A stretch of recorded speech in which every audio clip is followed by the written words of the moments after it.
High দর্শকবৃন্দ, আমার ভিডিওতে আপনাদেরকে স্বাগতম। আমার হিন্দু দর্শকদের জানাই নমস্কার, মুসলমানদেরকে আসসালামু আলাইকুম এবং বৌদ্ধদেরকে সাওয়াদিকা আর অন্যান্য ধর্মাবলম্বীদেরকে জানাই আদাব। আপনারা সবাই কেমন আছেন? আমি তো সৃষ্টিকর্তার কৃপায় ভালোই আছি। আশা করি সৃষ্টিকর্তার কৃপায় আপনারা ভালো আছেন। আজ 2024 সালের মার্চের 7 তারিখ। আবারও কালকের মতো দুপুর 1 ঘটিকায় স্কুলে এসে ক্লাসে গিয়ে ব্যাগ রেখে আসলাম এবং সবাইকে বলে আসলাম আমার প্রেজেন্টটা দিয়ে দেওয়ার জন্য।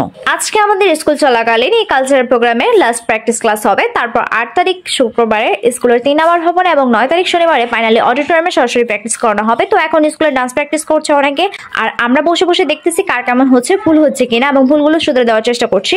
স্কুলে প্র্যাকটিস করানোর শেষে বান্ধবীর সাথে ছবি তুলে নিলাম এবং কিছুক্ষণ স্কুলের ক্লাসমেটদের সাথে আড্ডা দিলাম। তারপর এসব করতে করতে স্কুল ছুটি হয়ে গেল। স্কুল 4টায় ছুটি হওয়ার পরে পপুলার ডায়াগনস্টিক সেন্টারে দাদুকে নিয়ে ডাক্তার দেখাতে গেলাম এবং বিভিন্ন টেস্ট মেস্ট করিয়ে বাসায় নিয়ে আসলাম।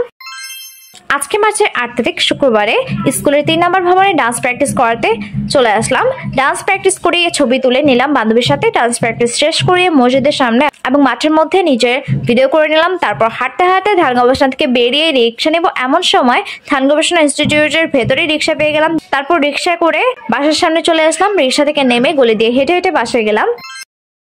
আজ মার্চের 9 তারিখ শনিবারে ফাইনালি অডিটোরিয়ামে প্র্যাকটিস করতে চলে আসলাম। লেট করে আসার জন্য সবাই আমাকে ফুল দিয়ে বরণ করে নিল। তারপর বান্ধবীর সাথে আবারও ভিডিও ধারণ করে নিলাম। পরে সানকেস ভিডিও করে ভিআইপি ড্রেসিং রুমে গিয়ে ব্যাগ রেখে আসলাম। তারপর জানালা দিয়ে দেখলাম সূর্যমুখী ফুলের বাগান। তারপর সেখানে চলে গেলাম পিক তুলতে এবং ভিডিও করতে, সাথে ফ্রেন্ডসদেরকেও নিয়ে গেলাম। তারপরে আবারও ভিআইপি ড্রেসিং রুমে এসে বসে রেস্ট নিলাম। প্র্যাকটিস শেষে সবাই একসাথে চলে আসলাম স্টেজে এসে আমি বসে পড়লাম এবং ক্লাসমেটদের সাথে ভিডিও ধারণ করলাম। তারপর আমার এক বান্ধবী ললিতাকেও বাড়ি যাওয়ার পথে ভিডিও করে নিলাম।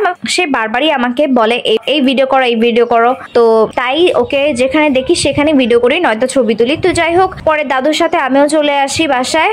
এই ভিডিওটা এখানে শেষ করছি। আজকে এতটুকু। আমার ভিডিওগুলো আপনাদের পছন্দ হলে অবশ্যই ভিডিওতে লাইক করবেন এবং যারা আমার ভিডিওটি ইউটিউব চ্যানেল থেকে দেখছেন তারা আমার ইউটিউব চ্যানেলটি সাবস্ক্রাইব করে এবং যারা আমার ভিডিওটি ফেসবুক পেজ থেকে দেখছেন তারা আমার ফেসবুক পেজটি লাইক করে আমার পাশে থাকবেন। এছাড়াও আপনারা আমার রেগুলার ভিডিওস নোটিফিকেশন পেতে চাইলে ইউটিউবে সাবস্ক্রাইব করে অল বাটনে ক্লিক করবেন এবং ফেসবুকে লাইক দিয়ে ফলো বাটনে ক্লিক করে রাখবেন। আপনারা কেমন ধরনের ভিডিও চান তা কমেন্ট করে জানাবেন, আর এই ভিডিওটা কেমন হলো তাও জানাবেন। আমার ভিডিওটা দেখার জন্য সকলকে অসংখ্য ধন্যবাদ। সবাই সবসময় ভালো থাকবেন, সুস্থ থাকবেন। সবাইকে বিদায়।